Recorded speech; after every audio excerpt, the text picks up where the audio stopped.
Texting might be very convenient, but is it sabotaging your relationship? In this week's episode, we are exposing why our phones, this whole thing right here, could be doing more damage and harm than good. We're going to unravel the hidden dangers that lead to misunderstanding and disconnect. Tune in to discover how to strengthen your connection by putting down the phone and engaging with your partner. Let's go. Welcome everyone to the Home Taven Podcast. We are so glad you're here. We are the Turners, and this is your home for faith-filled content that helps you communicate in your relationship. Thanks so much for tuning in on the podcast, wherever you're listening or watching on YouTube. We are so glad you are here. If you get anything from today's episode, we ask you to just please like it and subscribe to it, or rate it and review it, R&R. That's right. Rate it and review it. Rate it and review it. Like it and subscribe it. It helps push the content to more people. Some of you are listening. We thank you, but please engage with us. It is your space to get better and grow in communication. That's right. We love to hear from you. Yeah, we do. The questions, comments, feedback. Give us your opinion. All that good stuff. We love it. I must commend you because you've been very positive today. Okay. For whatever reason. I mean, not that you're not normally I was positive, say. but I guess I've been a little Debbie Downer. Okay. And whatever I have been saying, you've been flipping it like, well, what about this? Okay. Look at the good side of things. Positivity. Which normally I am. Yeah, usually, we're not negative. No. We always watch our words and exactly. Focus on the positive. But today right. You've been, for whatever reason, just thanks. And there's so much to be grateful for. That was actually the devotion I did with the kids right before bed about what it means to be ungrateful and what the Bible says about giving thanks. So, well, we are entering into the most wonderful time of the year, and that is fall. We are. And we're getting closer. We are so very excited. A few leaves have turned. Yes. Burnt orange and red in the backyard. Yes. And I am ready for it. Excited. I'm all yay for fall. Anyway, so phones are terrible. Phones are terrible. You don't like the phone. It's crazy because I just remember I was that guy who was standing in the line at the Apple store like 10 years. Remember those lines at the store to get the new iPhone? Right. That was me. Okay. And now I'm like, the new release, the latest edition. Yeah. I had to have I had to be one of the first to get the phones. Even before the iPhones, I was changing phones every 6 months. Okay. You have the flip phone? I had flip phones. I had the full and black. Oh, my BlackBerry. So good. I think it's because you're into technology too, not just. I was always in technology, right? So super techie. Yeah. And now I'm just like, you know what? I'm not getting the new iPhone. Well, also now phones are just like a given. Like everybody, right. Well, not everybody, but most people have smartphones. Yeah. They're on their phones all day. They're doing work on their phones. Right. That's how they connect supposedly with people on and their I guess phones. Back then it was like a status symbol, like you get the iPhone. Or we were learning new technology at the time. Right. Like, oh, it's a touch screen. Now it's kind of commonplace. There's an app for that. Although, what's the new iPhone coming out with? We never know. I don't care. Everybody has their phones these days. Everybody has their phones these days. And so the phone has really, infiltrated every aspect of human life and human interaction. Mm-hmm. And in many cases, the phone is replacing human connectivity and human interaction. And this device that is, quote unquote, supposed to bring people together. Right. We would argue, it actually pushes them further away. Pushing them further away. So we're going to talk through a little bit about how to use the phones wisely. Should we even be using the phones? It's a bit of a spin-off from our last episode where we talked through some communication hacks. And one of the hacks that we gave you was to really use your technology, your phone wisely. What are you using your phone for in your relationship? And what should it be used for? And really to think and actually take the time to realize what you're doing with your phone and technology as you're trying to communicate with your spouse. Yeah, it's supposed to, or we would suggest using it as a means to supplement your communication. Right. Not use it as a crutch or replacement. Exactly. It's very, I used to live by a rule that if I couldn't say it in 120 characters or less, I didn't want to talk about it. Okay. So okay. I tried to, and that was just me trying to be drama free. Right. I'm not getting into stuff. Okay. But, if you can't say it in 120 characters or less, we probably need to have a face-to-face conversation. Okay. That's a good thing. So that's kind of how I've turned that into, it's time to get back to eyeball, face-to-face conversation and not use text as an escape or a crutch to tackle things that we need to tackle. That's right. And people use text really because we see it as super convenient. It doesn't take a lot of effort to send somebody a text. And especially nowadays, because now you have auto reply. Okay. For text too? For text, yeah. Okay. And now the new stuff coming out is going to generate a reply for you. Okay, so AI is going to talk for us. Okay. Talk for us. Teach them how to talk like you, and there you go. And boom, you can just send it off. Okay. And no, that's not very helpful when it comes to we're talking about meaningful, intentful communication. Talking about digging deep, having a fruitful relationship that gives and fulfills your needs. So if you want the artificial, then go with the artificial. Okay. Right. But if you want the real, you got to be real. Right. And so right now people are just using their phones to text. And think about, when was the last time you sat down with your partner face to face? Yeah. There was no technology in the room. So the TV wasn't on, music wasn't playing. Yeah, it's hard. Or the phone was even present, because you may not be using the phone, but most likely you'll have a device near you and it's still a distraction. So that technology is a huge distraction in relationships. And that's one of the most common communication problems that marriages are facing in this year, is just that digital distraction with having the cell phones just readily available, and not just for communicating with your partner, but absolutely. Just we would argue it's probably not for communicating with your partner.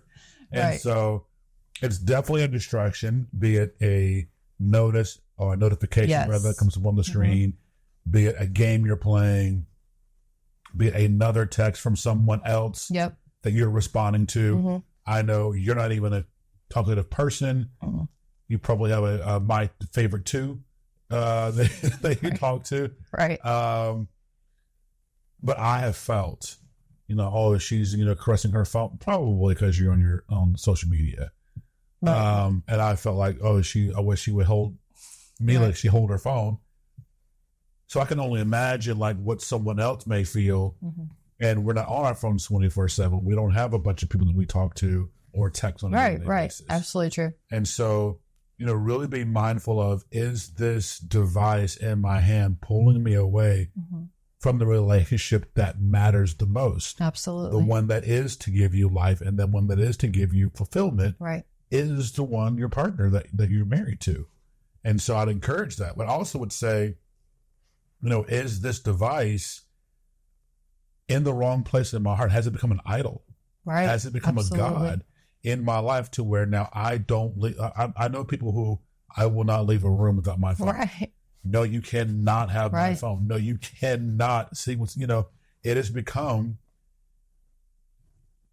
a place in their heart that, is above the Lord and is above their spouse. And so really, really look and allow the Holy Spirit to talk and to minister to you of, is this device, why can't you leave it on the kitchen counter? Right.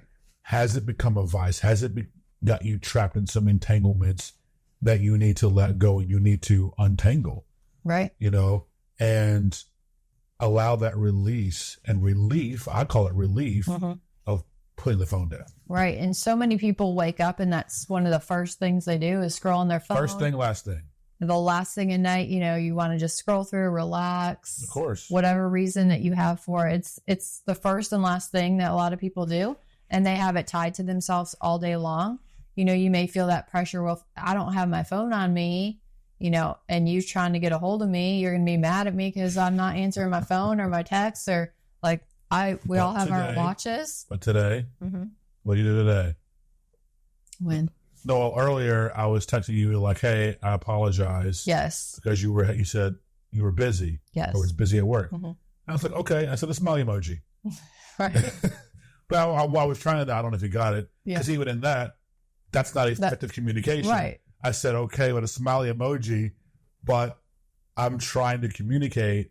Not a big deal. I understand. I hear you. I'm not upset. I totally respect what you're doing and what you've got going on today, instead of just saying that. Right. And that leads us to the next point, is that there's so many messages that can be misinterpreted through text. Or like, what is he really meaning? Like when you type okay with no emoji, I can be like, oh, he's not happy with me. 2 hours went by and he didn't hear back from me. Right. You're not a huge emoji person anyway. Right. So when you do send one, I'm like, oh, okay, he's in a good mood. But I have to read into that, right? Like that's just things that I'm thinking in my head, or what I think is supposed to be implied, versus being able to see you. You're not getting that nonverbal communication from somebody when you're not looking at them face to face. You just have to read into it or assume things a lot of times. And how many times does that get messed up? Which is going to lead to misunderstandings. Yes. And even, can lead to disagreements. Yes. And bring out those negative 100%. Emotions. Or someone is not as technical savvy. Maybe in this day and age they are if you're a Gen Zer. But, I know my dad still types in all caps and doesn't realize that's, yelling. Right. So, you may take something the wrong way. Excited. And the person has no clue. Right. So really watch those things and really talk through those things. One of the first this was 10 years ago, we had a conversation about phones, about technology, about electronics in our lives and how we were going to navigate that. We'll talk about that next week, about expectations. Right. But we set expectations of here's where I feel this should play a role. And you were like, here's where I feel this should play a role. And we were in alignment.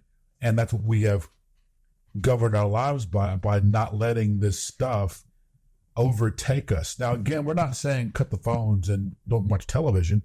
But what we're saying is prioritize. Absolutely. And we talk about this in all our episodes, at least most of them, is putting your partner in the right place and making them feel important. Absolutely. I remember when, we were just starting to date and you brought up, hey, when we're on a date, my phone's tucked away. I'm not answering texts or calls. Like this is our time to spend together. Okay.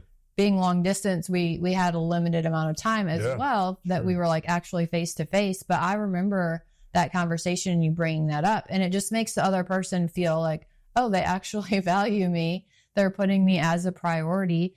And when you can talk to your spouse about boundaries to put in place together, you're really holding each other accountable and working towards something that is really ultimately meeting your core values as partners that you're working towards, and can set that, foundation and that atmosphere for your relationship to really actually grow and blossom. Absolutely. Hey, if you're liking the content so far, give us a like and subscribe or rate and review the podcast. We would greatly appreciate it. This content is for you. Now, one of the things that I have recognized and want to continue to keep at the forefront of my mind is putting the phone away when we're out at dinner. Now, in my role, I actually have two phones. So I have a personal phone and I have a work phone. Yeah. That goes with me everywhere that I go. Yeah.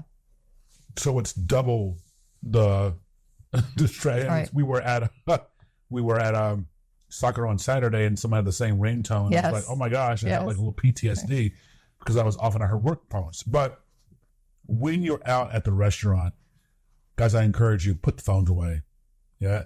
Like you're sending these subliminal message that, okay, especially if you're on the phone, that's a big no-no. I was going to say. It's already like 1-2 strikes you're out. Right. Right. So put the phone away when you're out at dinner or you're at the table. Use that time to really spend with your family and dig in. Talk to your children. How was your day? What's going on? I'm here. And let them open up. And don't just take the one-word answers. Yeah. No, give me more. Give me more back. Even the phone out at I was the going to table. say, absolutely. it's face up, face down, doesn't matter. It's still there. It's still visually part of the atmosphere. Yeah. And, you know, kids notice that if they're trying to run up to you and tell you something and you're like, you know, on your phone looking at stuff, that's different than if there's not a device around and you're looking at them eye to eye. Yep. And so how much different is that date night going to feel when that phone isn't even visible? Like it's in the purse or in somebody's pocket and they're not going to respond to it or be distracted by it. Because ultimately it's going to be a distraction if it's out. Yep. And the only way you're going to truly connect is that face-to-face without the digital distraction. Yep. Real world example. This happened over the weekend where you came into my office. I was on a Zoom call and you talked to me about something. You told me that you were going to put Jaden's clothes in the front seat of my car so that I could take him after soccer to an event and he could change his clothes. I remember you saying, I remember having a discussion that he was going to change his clothes. Mm-hmm. I do not have any recollection of her coming into my office and telling me this information. So, because I was on the Zoom call, I was not listening. I have no idea. I do not remember her coming into my office. So, I go into my Jeep and there's this Target bag, which I would argue, no. But there's a Target bag in my front seat. I see Target bag. I'm like, this is trash because I don't keep anything. Target bags are never trash. We use Target bags for trash. And when I'm cleaning up my car, I get a Target bag or whatever plastic grocery bag. Right. I just got my Jeep washed. And so I saw a Target bag, trash, took it out, put it in the garage. We get to soccer and I'm like, where's the stuff? And you're like, in the front seat. This front seat is not. So it was just a disconnect because I was not listening. I was not paying attention. That's a small thing, which I ended up having to go buy him some shoes. But it's a small thing. Imagine something on a grander scale. Imagine, you know, the pitfalls we have created in our relationships because we have not listened and put something down and said, let me take time to focus on what my partner's trying to tell me. Yeah, so we just want to encourage you to really think through that. Be honest. Reflect over how the phone is affecting your relationship. Yeah, am I addicted? You know, do I need to, you know, talk that through and curb this addiction, or how do I break this addiction? Yeah. Because it's a real thing. And actually ask your partner and be willing to, instead of being super defensive, be like, hey, babe, how do you feel I use my phone? Do you feel like I'm on it a lot? Do you feel like I use it for, you know, what am I using it a lot for? How does that make you feel when I'm on it? Very good question. Actually ask them and be prepared to hear some stuff that you may not realize. Okay. And not be so defensive. You know, take that time to listen and ask questions and really talk through it. Because a lot of times it's really become so ingrained in our lives, or we feel like we need it. You know, I have to have it so I can answer a work email, or, you know, I can't not respond if my boss calls me or something like that. So just really talk through that and be realistic about how it's affecting your lives and your relationship. Yeah, I'll encourage you. We did an episode about boundaries, even with the work stuff. Set boundaries. You're not getting me after work. Yeah, absolutely. Sorry. You send me a Teams message or whatever, it's going to get answered in the morning. I love it. So sorry. Yeah. I'm a family. So set those boundaries. Set the boundaries of, you know, your phone and not getting into entrapments and entanglements and direct messages and social media and hidden emails and Snapchat disappearing messages. Don't even go there. Or who you're immediately grabbing the phone to talk to or text when something happens. Like, are you immediately That's a good one. Texting the group chat for your best friends, or are you like sitting and talking with your, you know, husband about what's happening in life? So, my God. Yeah. Very good. Yeah. Hey, we hope you enjoyed today's content, that you got something from that helped you. Hope it lifted you up. But again, take those things and really apply them, because we know that these are major distractions the enemy uses to tear marriages apart. Don't let a digital device jack up relationships. How many times have I sat down and counseled people because somebody got ticked off, someone hearted a post?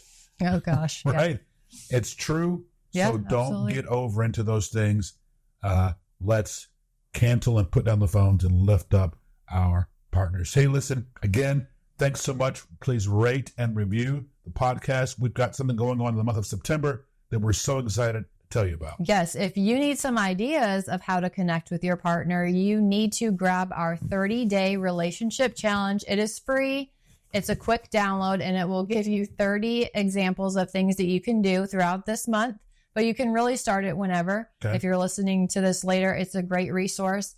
And these activities or, things that you're going to do are going to take like 5 to 10 minutes each day, but they're going to make a difference in your relationship. Like it. And if you continue to do that and be consistent, you will see results. Love it. So we encourage you to grab that freebie. Follow us along as well on social. We will be posting some of the things that we're doing.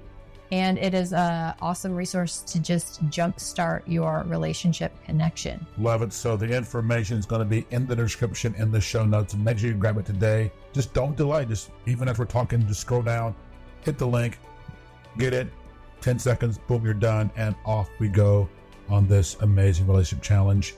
At Oakhaven Company is the handle, so follow us on social. And of course, any comments, put them in the description. We will reply. Thanks so much for listening. We will see you next week. And remember, it's wisdom that builds the house.